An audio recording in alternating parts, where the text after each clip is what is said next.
this month we're going to be working on a solo ukulele arrangement of the Addams family. If you haven't already, please check out my Patreon page where the community actually voted this song to be the one that we're doing for October. And we'll be voting on what song to do for November coming up here. You can also find the tabs for this song as well as other bonus content. So if you haven't already, please check it out. It's linked right below. But let's go ahead and dive right in. So what we're going to be doing for this arrangement is we're actually going to be playing it in two keys. And the first key is a little bit easier than the second key, but they work together to create one arrangement. So if you find that the first part is a little too easy, the second part should give you a little more challenge. If you find the first part to be pretty difficult, then the second part might be a little bit too hard, but it's still really good to work in towards. And this way, we can kind of have two different arrangements of the song to be working on this month. So let's go ahead and dive right in. So we're going to start here by playing our open G string with our thumb on our playing hand. We're then going to add our index finger on 2 of the G, then our ring finger on 4 of the G, and then our pinky on 5 of the G. So it goes 0, 2, 4, 5. Now right after playing this, we're going to stack our fingers across all 4 strings of the instrument, barely touching them, so that creates this nice kind of cut-out sound, this very percussive type sound. If we push too hard, we're going to get sounds this way. If we push too soft, we're going to get sounds this way. So it's important to just barely touch the strings to prevent them from ringing. And then we're going to take our index finger on our playing hand. We're just going to strike the strings downward twice. So that whole first part looks something like this. Now from here, we're going to play the open A string, then 2 on the A with our index finger, 4 with our ring finger, and 5 with our pinky. And then we're going to do the same muted motion. So now when we move into this next part, we're going to play the 0, 2, 4, 5 again. But then we're going to play it another time without doing the percussive sound. And then we're going to go back to the first part, playing on the G string, 0, 2, 4, and then back to the 5. Right?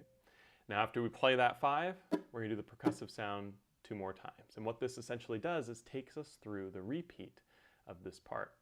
So looking at it, measures 1, 2, 3 repeated should sound something like this.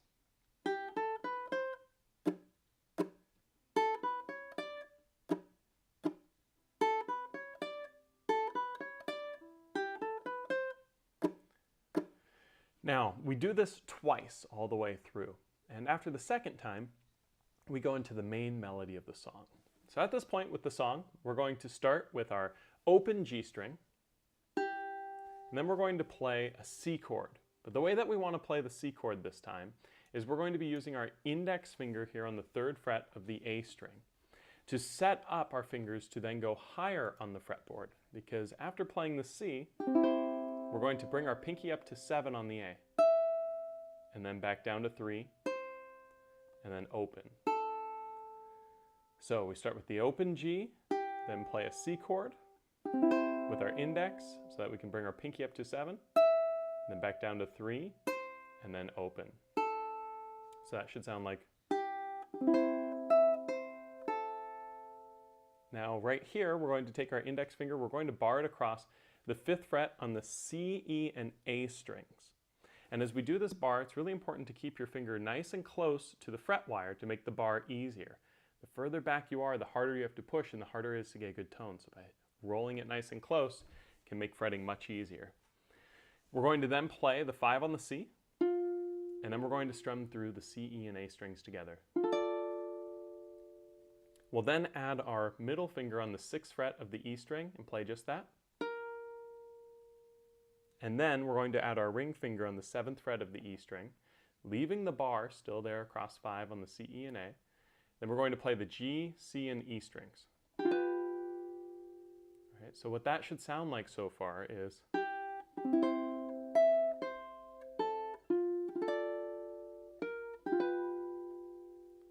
Now moving from this point, we're going to play 5 on the A, then we'll play 7 on the E, then the open G. And you'll notice all 3 of those notes we just played are already being fretted here, which is pretty cool. Then we're going to remove our hand completely, play the open E string, then add the index finger again on the 3rd fret of the A string for the C chord. Right, so that whole part should sound like this. Very cool. Now, moving forward, we're going to play the open G, play the C chord again that we're already fretting, pinky up to 7 on the A, back down to 3, then the open A, then take that index finger, bar across the 5 again on the C, E, and A strings, play just the C string, then strum the C, E, and A strings together. Then you're going to take your pinky, place on the 8th fret of the E string, play that by itself. So we have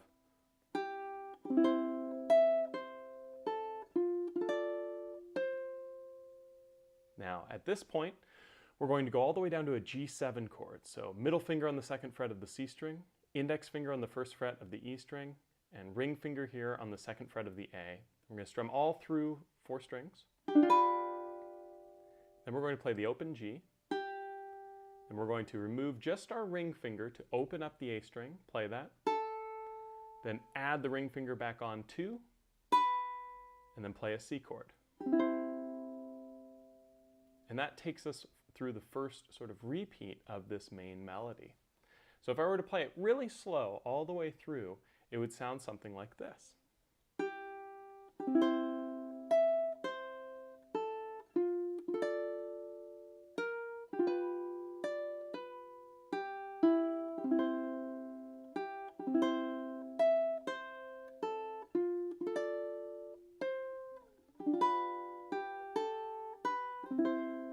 Pretty cool. Now, in my opinion, the hardest part of this is that 8 on the E going all the way down to the G7 chord. It's a huge switch, right? And it can be very difficult to make that large of a transition, especially because most of the other parts of the song aren't quite that difficult. So if you're having trouble with that part, what I recommend is just practicing it over and over and kind of isolating it. Just practicing that pinky on 8 and then sliding your fingers down to the G7 and just doing that again and again before it gets comfortable. What you might notice with a song like this is some of the transitions will be easier than others, and it's very tempting to play the parts that are really familiar more quickly because you know them. But then what happens is the harder parts, the parts that take you a little bit longer, they continue to sound wrong within the song because the comfortable parts just keep getting faster and more proficient, while the harder parts aren't getting that same, they're not speeding up at the same progress. So what I find really important is if you find a section that's more problematic, kind of isolate it. Practice that section over and over and over until it's as comfortable as the rest. It's kind of a chain is only as strong as its weakest link. And so if you think about your performance as that chain and one link is really weak, the performance is going to be relatively weak too because you're going to have that one part that you struggle with. So make sure you're practicing parts so that they all feel equally comfortable.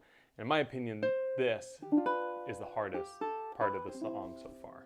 So now at this point, we actually then just repeat what we played with a slight variation at the end. So let's go ahead and look at that. So starting here, we're going to play through that main melody again. So we're going to play the C chord up to 7, 3, 0. Do that little bar again. The 6 with the middle. Play the ring finger here on 7. Exactly the same as we did it before.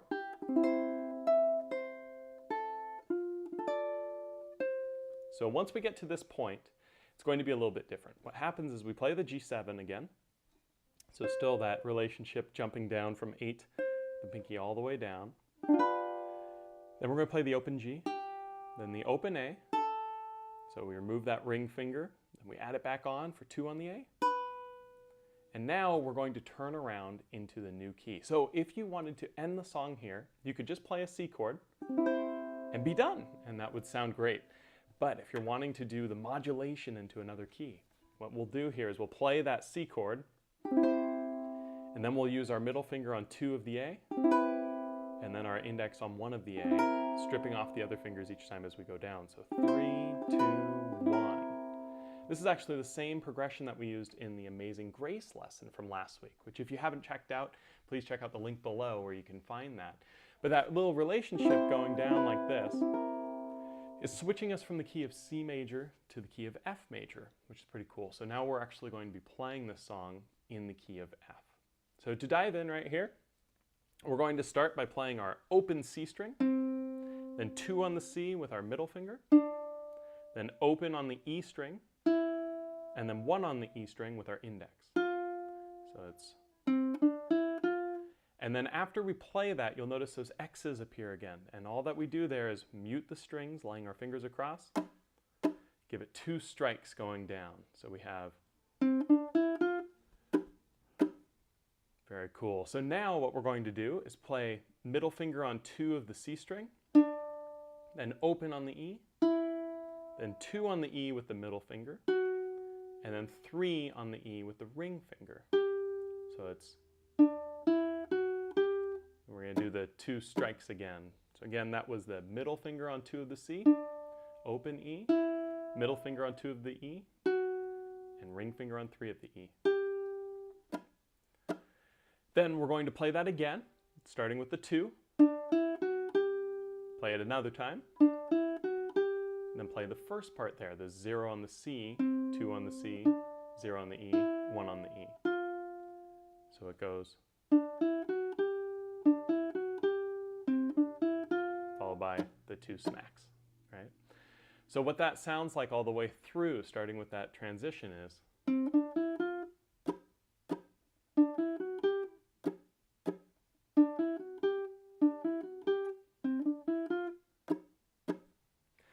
Now what we're going to do is, instead of repeating it down low here, we're going to ramp it up an octave and play it higher. And you'll notice it's a little bit more challenging up here, but the pitch is much higher. So we're going to start by looking at the 8 on the E string, which we're going to play with our middle finger. Then we're going to use our pinky on 10 of the E, then our index on 7 of the A, and then our middle on 8 of the A. And then we're going to mute it twice. So that should be... Now what's really important here is keeping 1 finger per fret. So you'll notice I'm starting with the middle on 8, and I'm keeping my middle finger to always play the 8th fret, my index to always play the 7, pinky to always play the 10th, and if I were to play the 9th, my ring finger would be there. Having 1 finger per fret will set us up to be able to get really consistent with our timing and execution. So now we're going to start on 10 with our pinky here on the E string. Then our index will play 7 on the A. Then our ring will play 9 on the A. And then pinky will play 10 on the A. So that sounds like... Very cool. Now from this point, we're going to play that line that we just did 2 more times in a row. And then we're going to play the first line up here, which will start with the middle finger on 8 of the E, followed by the pinky on 10 of the E, and then the index on 7 of the A, and then middle finger on 8 of the A. Then we'll mute it twice. So essentially we're playing it down low.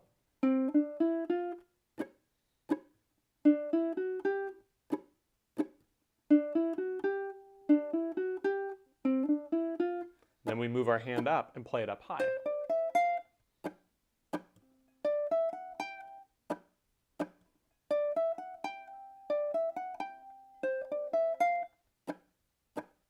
And now at this point, we're going to play the main melody again, only it's going to be much higher than we were when we played it in the key of C.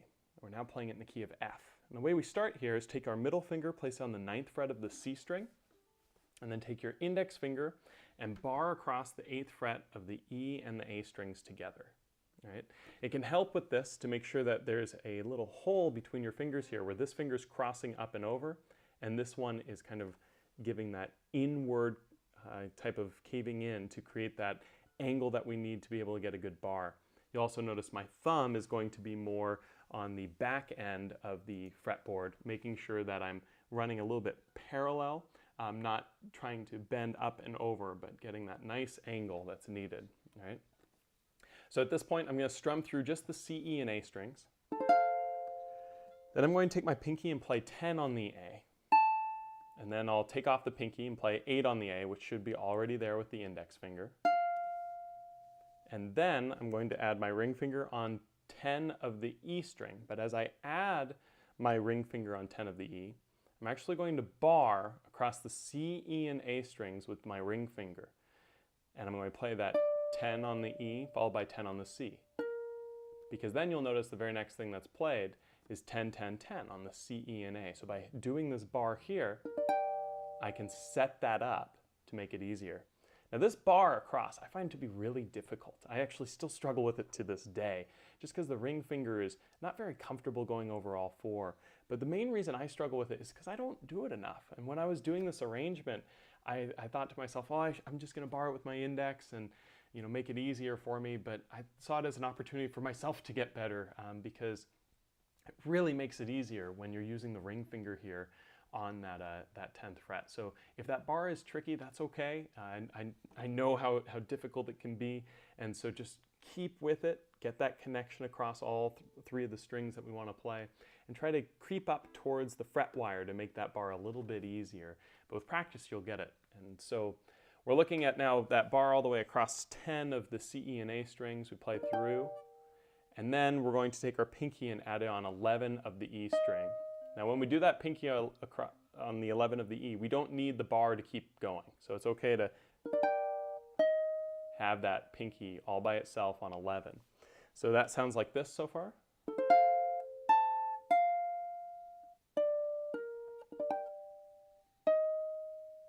And now we're going to go to 0, 0, 6, 7. So we're going to take our index finger, place it on the 6th fret of the E string, and our middle finger placed on the 7th fret of the A string. We're going to strum all the way through all four. Okay. Now after we played this chord, we're going to stretch our pinky out to 10 on the A. And then we're going to come back down to the 7 on the A. So it goes. Right? So far what we have is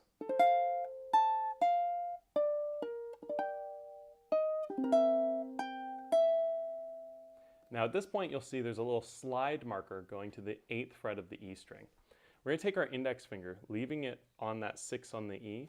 We're going to play it, and we're going to slide into 8 of the E.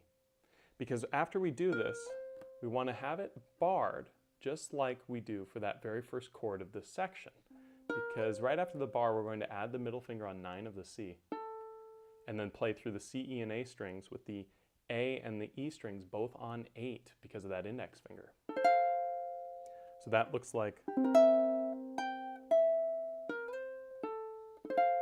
really cool. I love the sound of that little slide there. And that's one of the parts that makes this key a little bit more difficult than the first key that we worked on, right? These slides playing up here in tighter spaces certainly is a challenge, but it can be really fun and rewarding as you're playing up here. So after we played that, as we go into measure 24 now, you'll notice it's mostly repeats. So we're going to start in the same position here with our middle finger on 9 of the C and our index over 8 on the E and A strings. Add pinky on 12, take it away, and then do that bar again. Now what happens here is instead of going to the 11 on the E like we did before, we're going to play 8 on the A string, and we're going to use our middle finger to play that 8 on the A string. So after doing that bar, we're going to play middle finger on 8. Now what we're going to do is we're going to move down to 0, 0, 6, 7 with our index finger here on the 6th fret of the E string and our middle finger here on the 7th fret of the A. Okay. We're then going to go down to the open C chord using just our index finger on 3 of the A. And then we're going to move up to 6 on the E string with the middle finger and 5 on the A string with the index. And then we're going to move these two up 2 more frets to 8 and 7. We call this using thirds because the relationship between these two notes is up a third. You'll go from the B flat and D to the C and E. Pretty cool sound. And then we'll finish by playing 9 with the middle finger on the C string, bar the index here over 8 of the E and A, play the C, E, and A strings, and then mute the whole thing. Pretty cool, right? So that second run through, going all the way through the melody in F, should sound something like this.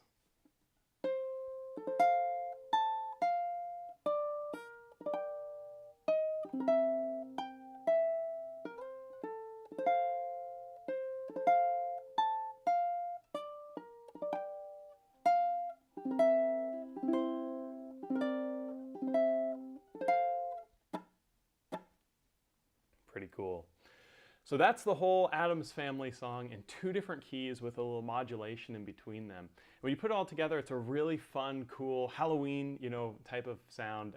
Halloween's my favorite holiday, and so I was really excited that people voted on this song to work on for this month. Again, November's song, we'll be posting some different options based on the feedback from the community to be able to pick which one we want to do for the next month. So if you haven't already, please do check out the Patreon page to be able to vote on that, as well as get access to other lessons.